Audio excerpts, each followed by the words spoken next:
Assalamualaikum warahmatullahi wabarakatuh. Perkenalkan, nama saya Eli Rosanti dari SMKN 2 Duren, jurusan Teknik Komputer dan Jaringan. Di sini saya akan menampilkan video tentang komponen-komponen dari motherboard beserta fungsinya. Komponen yang pertama yaitu power connector, berfungsi untuk menghubungkan antara power supply dengan motherboard. Fungsi detailnya yaitu untuk memberikan daya pada komputer. Di sebelah power connector terdapat kapasitor elektrolit, berfungsi untuk memisahkan dan mengatur waktu rangkaian pada motherboard. Selanjutnya di sini terdapat slot RAM. Slot RAM berfungsi untuk menempatkan chip RAM. RAM singkatan dari Random Access Memory, berfungsi untuk menyimpan data sementara pada komputer. Selanjutnya di sini terdapat fan. Fan berfungsi untuk membantu heatsink dalam proses pendinginan CPU. Di bawah fan sini terdapat heatsink. Heatsink berfungsi untuk mengurangi dan mencegah panas berlebih pada motherboard. Di bawah heatsink terdapat CPU, singkatan dari Central Processing Unit. Central Processing Unit atau CPU berfungsi untuk menjalankan proses dasar aritmatika, logaritma, dan proses input-output. Setelah CPU, di dalam terdapat soket CPU, berfungsi untuk menempatkan CPU. Setelah itu terdapat soket lever yang berfungsi untuk mengunci CPU tersebut. Selanjutnya di sini terdapat BIOS. BIOS singkatan dari Basic Input Output System, berfungsi untuk mengatur proses input output pada komputer. Selanjutnya terdapat Node Bridge, berfungsi untuk mengarahkan lalu lintas ke maupun dari CPU. Selanjutnya di sini terdapat slot PCI, berfungsi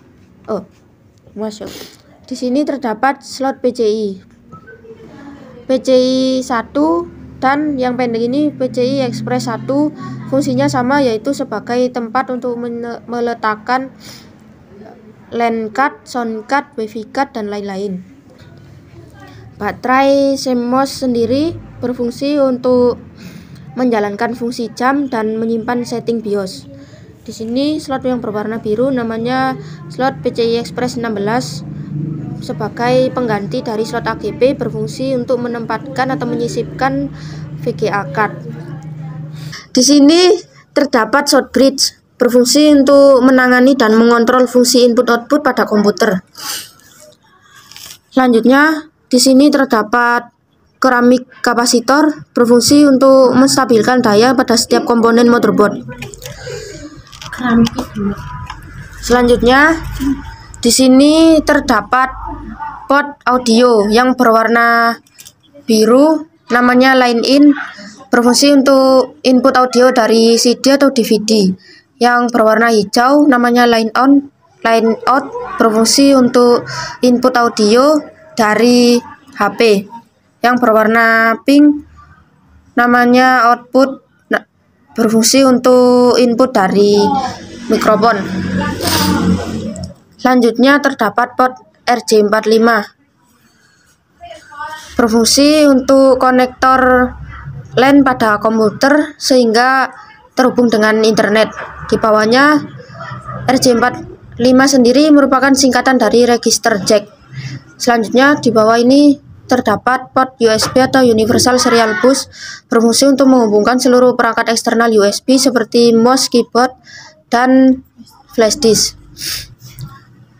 Di sini juga terdapat port USB atau Universal Serial Bus. Selanjutnya yang berwarna biru ini bernama port VGA, berfungsi untuk menghubungkan antara VGA card dengan layar monitor. Sedangkan fungsi detailnya yaitu untuk mengubah sinyal digital menjadi tampilan grafis. Di sini terdapat port serial, berfungsi untuk menghubungkan peripheral komputer lain seperti mouse dengan motherboard, modem dengan motherboard. Sedangkan fungsi detailnya yaitu untuk mengirimkan 1 bit data dalam satu waktu. Di atasnya terdapat port paralel, berfungsi untuk menghubungkan antara motherboard dengan printer jenis lama. Fungsi detailnya yaitu untuk mengirimkan beberapa data dengan menggunakan beberapa saluran komunikasi. Di sebelahnya terdapat PS2 atau personal system yang berwarna hijau untuk input dari mouse, sedangkan yang warna ungu untuk input dari keyboard. Sekian video dari saya, Eli Rosanti, dari SMKN 2 Duren, jurusan TKJ. Jika ada salah kata, mohon dimaafkan. Wassalamualaikum warahmatullahi wabarakatuh.